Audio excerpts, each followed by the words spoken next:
When most of us hear the word robot, we instantly think of sci-fi movies and TV shows.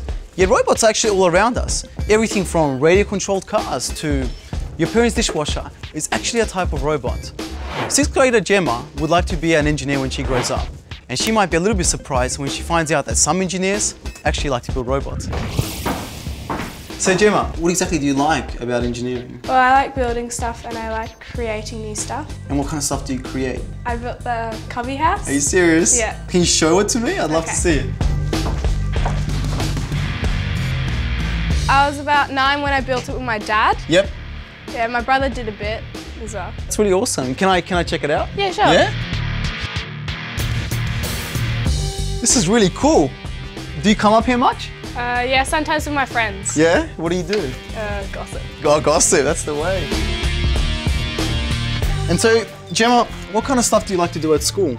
Well, at school I like science and art. Yep. And what is it about science and art that you like? I like creating new stuff in art, and Yep. with science I just like doing some of the experiments. You said something about creating stuff in terms of Yeah. engineering. Yeah. Did you know some engineers actually like to build robots? Do they? Yeah, absolutely. Do you want to find out more about it? Yeah, sure. Yeah, let's go.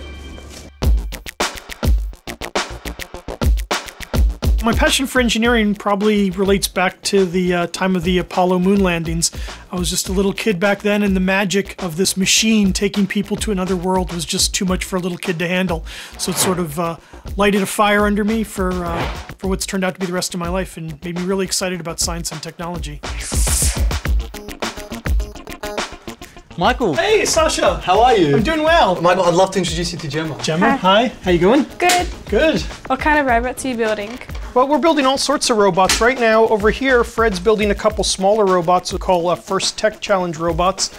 And over here, James and Steph are building some bumpers for a larger robot for what we call the First Robotics Challenge. What is the purpose of these robots? Well, the purpose of the robots that we're building here are really just for fun and to get kids excited about science and technology more than anything. And Michael, could you possibly give us some examples of everyday robots? And yesterday, I took my family to get the car washed, and the car wash is automated. Your car sits there, and the car wash goes up and down around your car, and it even finds the contour of your car, and that's an amazing robot. So there's really robots all around, and people sometimes don't even think about it. So I want to show you a few things over here. Robots are all around us, and robots are nothing more than we would typically call automation. When we take things that are mechanical and we combine them with things that are electrical, and we have software controlling both things, that's technically a robot. So I want to introduce you to a couple friends of mine over here. These are the Kuka Gum Joeys and their coach, Sarah. How do you design and build a robot? So one of the tools that the girls use when they design and build their robot is something we call the design cycle. And what that does is it lets the girls identify a problem, and then they have to brainstorm solutions to fix that problem. And once they do that, they come up with some ideas through that process, don't you girls? Yeah. Yeah. And then they build those ideas, and then they test it. And so Sarah, what kind of tools and equipment do you use to actually build these robots? So the robots that these girls build are made out of Lego. So this whole robot, everything that you see is a Lego part. And some of it looks like the Lego that we played with as growing up as kids, right? But Lego's gotten a bit more sophisticated, and we now have microprocessors and motors and sensors built into those. And so do you actually program that robot? Yeah. Yeah, we have to program it on a computer Yeah. to do different things. And is it easy or hard to program? Sometimes it can be really easy, but sometimes it's hard depending on what you're doing. And that's the fun of it, isn't it? And that's where the design cycle comes in, because every time it doesn't work, Yeah. they have to come up with the solution. And so you ladies love maths and science? Yeah, we love it. That's incredible. All right, so what we have for you to do today is I have one of the kits here that we take out to schools, and there are instructions and enough parts in there that you can make a Lego robot today. What do you love most about building robots? So I like building robots for a variety of reasons. It may not seem like it, but little things like this can lead to bigger things, and those bigger things can end up changing the world. And that's something I think that's really powerful. Having a job someday that you know you're going to make an impact on the rest of humanity. What sort of competitions do the robots go in? And we have all different levels of competitions, from Lego robots for students ages 9 through to 16. We have a middle program called First Tech Challenge, which have slightly bigger robots, all the way up to the First Robotics competition, which is what you're going to be helping with later on. So those are really big robots. Oh, we're done. All right, so now that you've built this robot, let's go see what the girls are up to, and maybe we can get your robot to do something like what they do.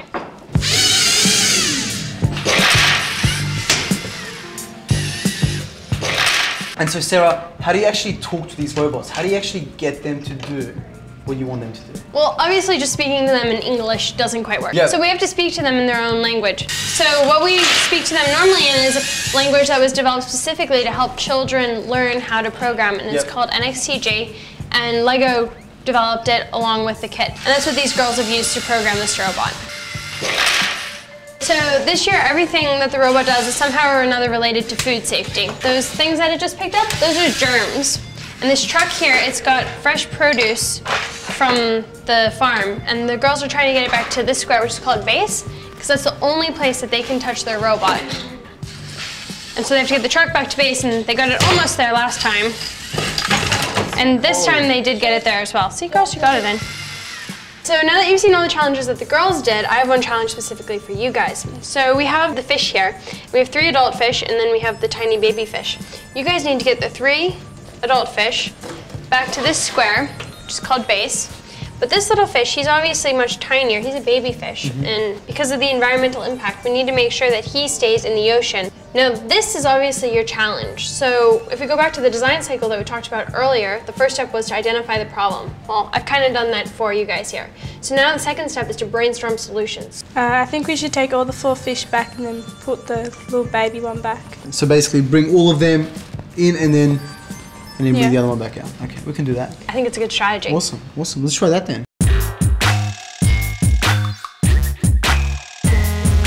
So once you know what the problem is you have to solve, you know what the robot needs to do, then you can sit down with that maths, that physics, that knowledge of materials, you can actually go and solve that problem. The biggest satisfaction getting a robot built is the first time you turn it on and it simply drives. Everything else on top of that is just icing on the cake, but the first time you turn that robot on and it moves, that's a magical moment.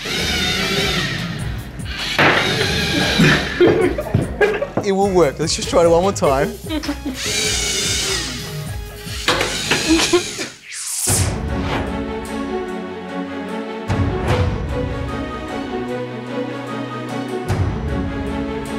So Gemma and I have learned how to build a basic Lego robot, and today we're at the Rebound Rumble, a competition where teams battle it out in games of extreme basketball.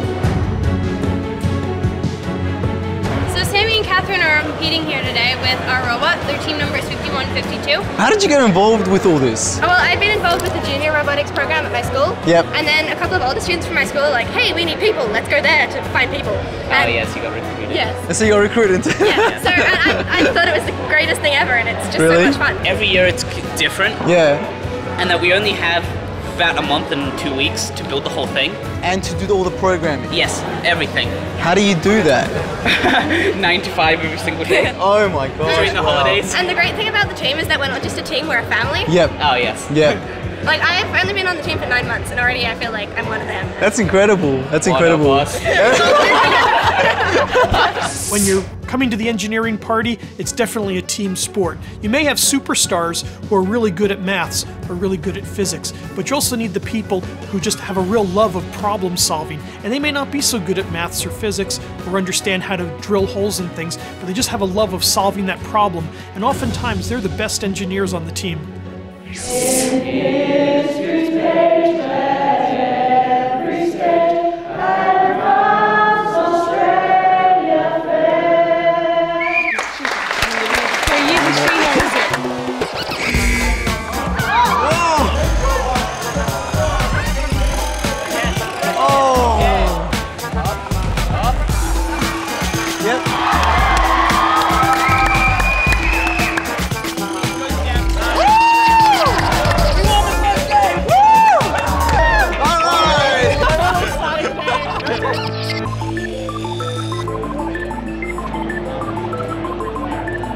Why are these competitions so important to young engineers? Well, engineering's not just about learning a lot of things, it's about doing a lot of things as well. So one of the great things about this competition is that the students actually get to do, and to do it in a setting that's very realistic, a lot of pressure, a lot of limitations that you're going to have if you're going to be an engineer in the real world.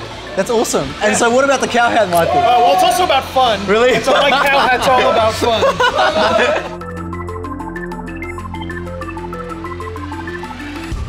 Hey guys. Hey We're trying to change over the bumpers because we'll be on blue next. So there's Velcro at the bottom if you can find it. What do you mean you'll be on blue? It's like changing sides? Yeah. Okay.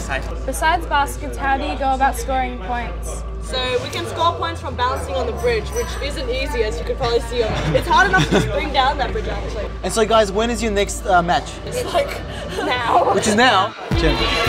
Oh man. All right. Whoa.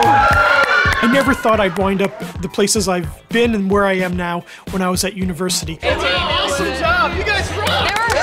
There were robots moving. There was defense. There was offense. Engineering today is as much about the science itself and the maths as it is about just sheer problem solving.